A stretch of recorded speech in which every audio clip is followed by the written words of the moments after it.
Hey there, friend. Pull up a seat, maybe grab a warm drink, or just settle in wherever you are. I've got a story to share with you tonight, one that's been on my mind lately. It's about a young seeker, someone like you or me, searching for answers in a way that feels so human, so real. And as I tell it, I hope it'll stir something in you, the way it did in me. Let's just sit with this together. No rush, no agenda, just a quiet moment to reflect. Picture this, a dusty village somewhere in India, the kind of place where the air hums with stillness and the sun beats down on ancient stones. There's a young man, a disciple, sitting cross-legged on the ground, his eyes wide with curiosity. Across from him is his guru, an old man with a face carved by time, his voice steady like a slow river. The disciple's been wrestling with a question, one that's probably crossed your mind too at some point. Guruji, what is karma? Can you help me understand it? The guru doesn't jump into a lecture.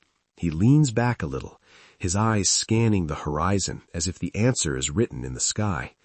Then he says, "Karma, my child, is the way we shape our lives. It's not some distant punishment or reward. It's the energy we put out into the world, through our thoughts, our words, the things we do, even the things we ask others to do for us. Every moment, whether you're eating, walking, or just sitting quietly, you're creating karma. It's not about being perfect. It's about becoming who you truly are." I remember the first time I really thought about that, how even my smallest thoughts, the ones I barely notice, might ripple out into the world. I was sitting in traffic one day, annoyed, grumbling to myself about being late, and then it hit me. That frustration, that energy, wasn't just staying with me, it was coloring how I spoke to the person on the phone later, how I walked into my house. It made me pause. What kind of energy am I sending out right now? Ever had a moment like that, where you catch yourself and wonder? The guru went on, his voice soft but firm. Everything in this universe is energy. Your feelings, your intentions, they don't just vanish. They move, they travel, and they come back to you. If you send out kindness, you'll feel it return in some way. If you send out anger, well, that comes back too. It's like planting seeds. What you sow, you reap.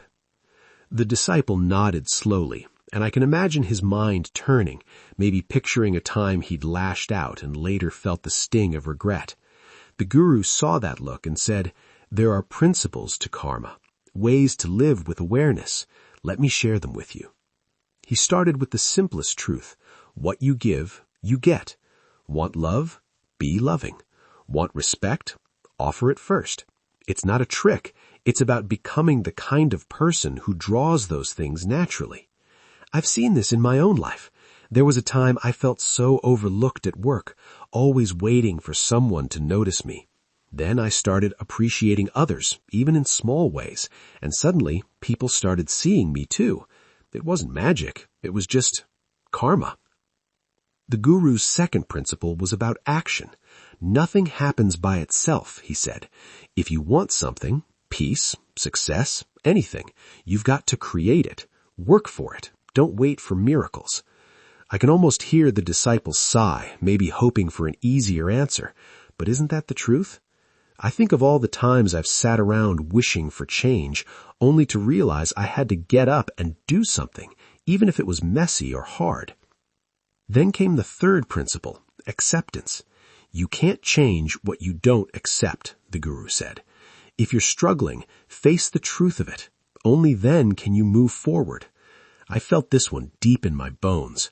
A few years back, I was in denial about how burned out I was, kept telling myself I was fine until I just couldn't anymore. Admitting it to myself, to a friend, was the first step to healing. Have you ever had to face a hard truth like that? It's heavy, but it's freeing too. The guru kept going, each principle like a stepping stone. He talked about growth, how real change starts inside us, not out there. Don't waste your energy trying to fix the world or other people, he warned. Work on yourself. That's your true power. Then he spoke of responsibility, how we're the ones behind our own lives, good or bad, no blaming others. That one stings, doesn't it? It's so easy to point fingers, but when I've owned my choices, even the bad ones, I've felt stronger for it. He wove in more wisdom, how everything, past, present, and future, is connected. Every little thing you've done or learned matters. Focus on one thing at a time, he advised, or you'll scatter yourself thin. Be the change you want to see, starting with your own corner of the world.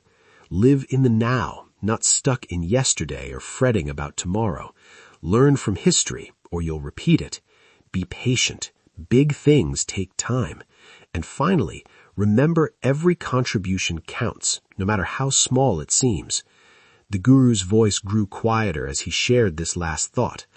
Everyone has something unique to give. Don't compare yourself to others. Your work, your life, it matters to someone, even if you can't see it. The disciple sat there, taking it all in, his heart a little fuller, his mind a little clearer.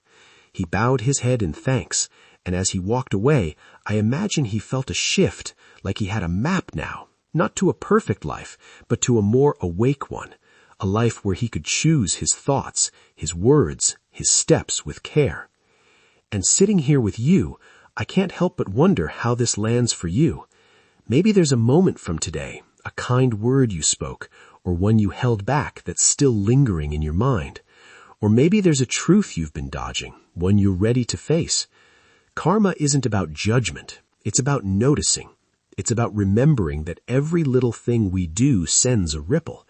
And maybe, just maybe, we can choose to make those ripples kind ones. I've been thinking about this a lot lately, especially on days when life feels heavy. Like last week when I snapped at someone I love over something small. The guilt sat with me all day, and I realized I had to make it right, not just for them, but for me. I apologized, and it wasn't perfect, but it felt honest. It felt like good karma, even if it was just a start. So, as we sit here together, let's just breathe with this for a moment. What kind of energy are you putting out right now? What seeds are you planting? There's no need to answer out loud. Just let the question sit with you like a quiet friend. Because in the end, karma isn't about getting it all right. It's about showing up again and again with as much heart as you've got. Thanks for listening, for being here with me. If this story stirred something in you, I'd love to hear about it, maybe in the comments or just in your own quiet way. Until next time, take care of yourself and take care of the energy you share. I'll be here, same time, same place, with another story to unfold. Talk to you soon, friend.